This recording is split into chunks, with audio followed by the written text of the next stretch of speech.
Baik, Assalamualaikum warahmatullahi wabarakatuh. Perkenalkan, nama saya Irfan Irawan, NPM 2459 dan kelas 4B. Di sini mata kuliah Manajemen Keamanan Sistem Informasi dengan dosen pengampu Bapak Hartono. Di sini saya ingin menjelaskan laporan UTS saya, analisis manajerial insiden keamanan sistem informasi. Studi kasus yang saya dapatkan di sini kayak kebocoran data API V.3.2, yang mana API itu sendiri adalah Application Programming Interface. Nah, itu kayak jembatan dari aplikasi mobile ke server database. Nah, itu mengalami kebocoran. Di sini membuat di PT Danaku Digital. PT Danaku Digital ini kayak dompet digital, itu kayak semacam Dana lah aplikasinya, atau GoPay dan lain sebagainya. Di sini ada kegagalan konfigurasi. Ada 150.000 pengguna yang terdampak. Yang mana itu ya semua data-data mereka bocor di API ini, yang mana di situ selama 3 hari waktu terekspos. Tingkat resikonya tinggi di sini ya. Terus kesalahan konfigurasi pada pemrograman API backend menyebabkan data KYC dan transaksi nasabah terekspos ke internet publik. Insiden ini menuntut reformasi data kelola keamanan, investasi tim khusus CISO, dan implementasi framework standar industri secara mendesak untuk menghindari sanksi regulasi OJK dan pelanggar undang-undang PDP. Nah, di sini kayak penyelenggaraan sistem pembayaran dengan 2,5 juta pengguna aktif diawasi penuh oleh OJK dan Bank Indonesia. Ini kayak data-datanya, ada data KYC ini seperti KTP, foto selfie wajah, dan seperti ini. Ada data akun, data transaksi, infrastruktur API. Nah, semua data-data ini kayak terbuka karena di aplikasi bisnis fintech kami ini dia mengalami kebocoran di API-nya.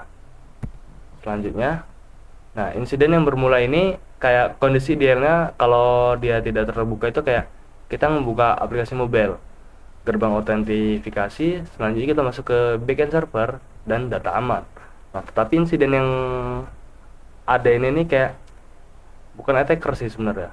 Siapa aja itu bisa membukanya dengan kalau dia mempunyai URL atau linknya dengan HTTP GET request langsung. Dia akan bisa masuk ke backend server dan ekstraksi data JSON tanpa batas. Jadi dia bisa melihat data-data di JSON itu tanpa batas. Ya, karena itu semuanya terbuka. Tidak ada pertasan canggih, pintu depan aplikasi dibiarkan terbuka akibat absennya proteksi autentifikasi dasar. Selanjutnya di sini ada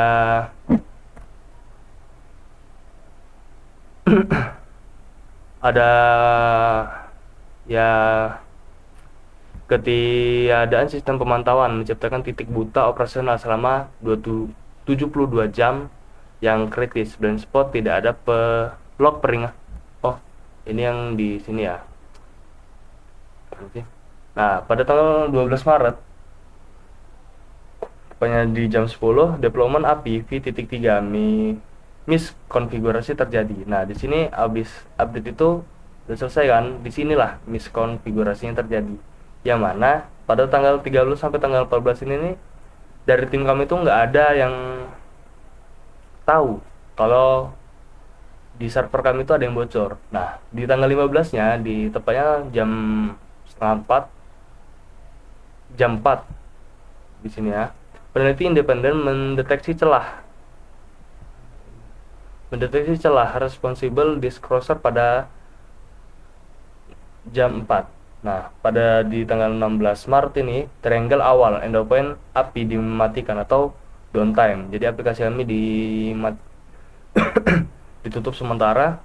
Di tanggal 17 sampai tanggal 20 Maret, forensik menemukan 3 endpoint lain terdampak dan notifikasi ke OJK nasabah. Kegagalan kontrol detektif menyebabkan visibilitas keamanan bergantung sepenuhnya pada peringatan pihak eksternal.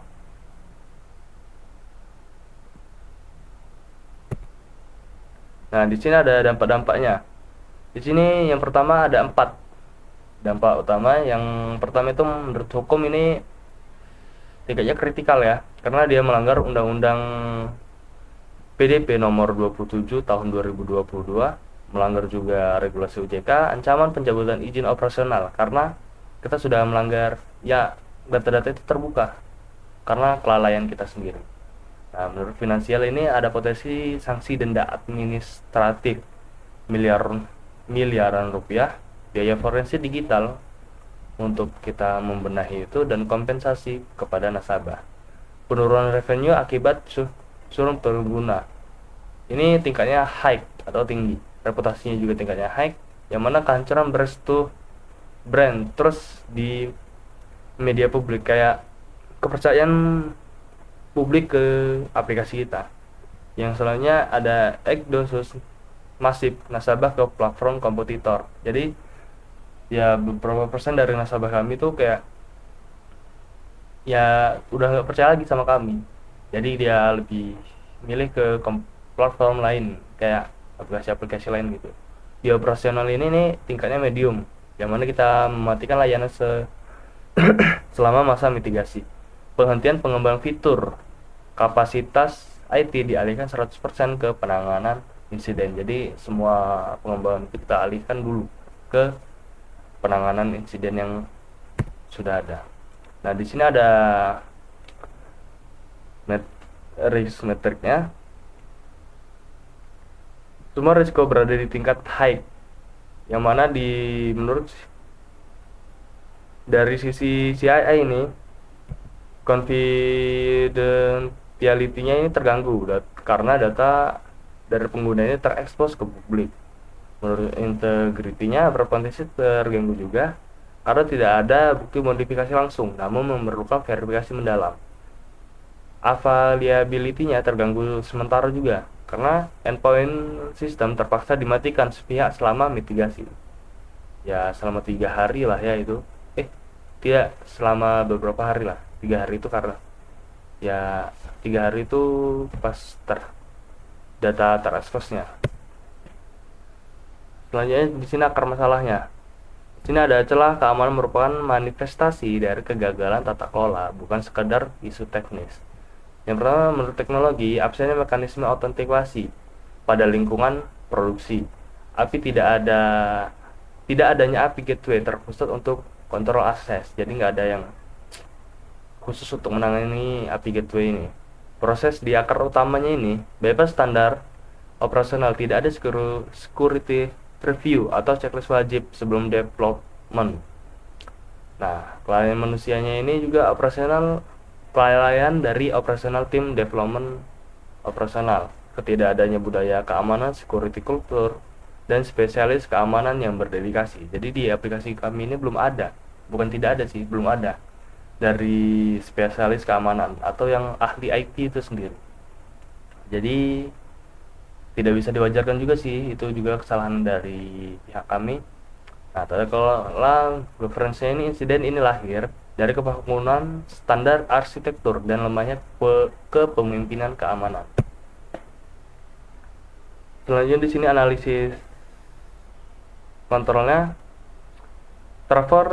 Transformasi postur pertahanan membutuhkan peralihan dari perlindungan reaktif menjadi proaktif berlapis. Di sini kita bandingkan dari kondisi awal dan rekomendasi standarnya. Kondisi saat insiden ini tidak ada autentifikasi, tidak ada checklist deployment, lingkungan development, dan ini bercampur. Nah, rekomendasinya di sini ada wajib OAuth 2.0 atau JWT/JWT for S principal deployment API gateway terpusat. Nah, selanjutnya di sini tidak ada monitoring. Visibilitas keamanan bergantung pada pihak eksternal.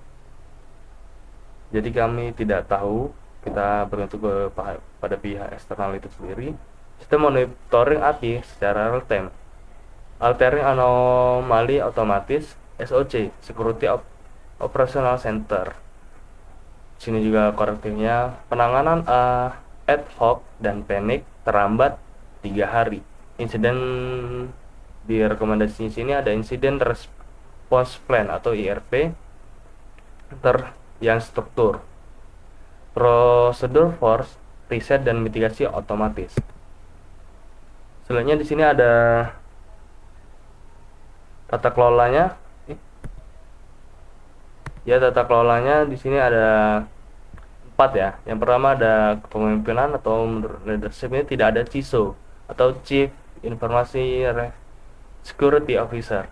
Tidak ada staff IT merangkap staff staff TI merangkap tugas tanpa spesialis. Jadi staff IT kami itu ngerangkap. Jadi bukan kayak khusus untuk menangani IT itu sendiri.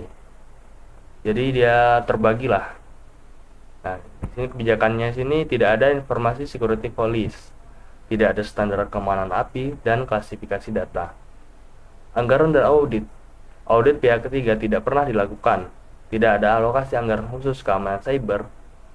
Di budaya ini karyawan dan developer tidak pernah menerima pelatihan source coding. Jadi semua karyawan itu tuh kayak ya nggak ada yang ngerti sama coding karena tidak ada pelatihan khususnya. Selanjutnya di sini ada roadmapnya selama 3 bulan ya kita buat. Pada bulan pertama ini kita buat implementasi autentikasi 2.0 di seluruh API, reset token massal dan wajib ganti PIN bagi semua pengguna, penyerahan laporan resmi forensik ke OJK dan notifikasi nasabah. Nah, setelah ini sudah terimplementasi semua, di bulan kedua ini penyusunan dan pengesahan SOP, Development Security Checklist, pemisahan ketat lingkungan development, staging, dan production sama kayak tadi itu harus dipisahkan, nggak boleh digabung-gabung. Di bulan ketiga ini ada pelaksanaan pelatihan course coding perdana untuk tim developer dan developer operasional.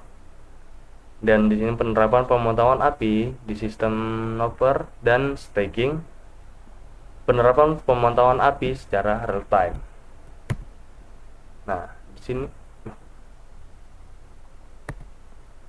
di sini ada strategi jangka panjang kami, yang mana transformasi jangka panjang menuntut integrasi standar keamanan industri dan evaluasi berkala. Yang mana di sini ada requirement change. Yang pertama di awal itu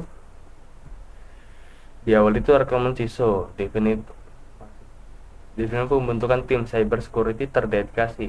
Kita harus membuat tim cyber security itu sendiri karena di sini belum ada.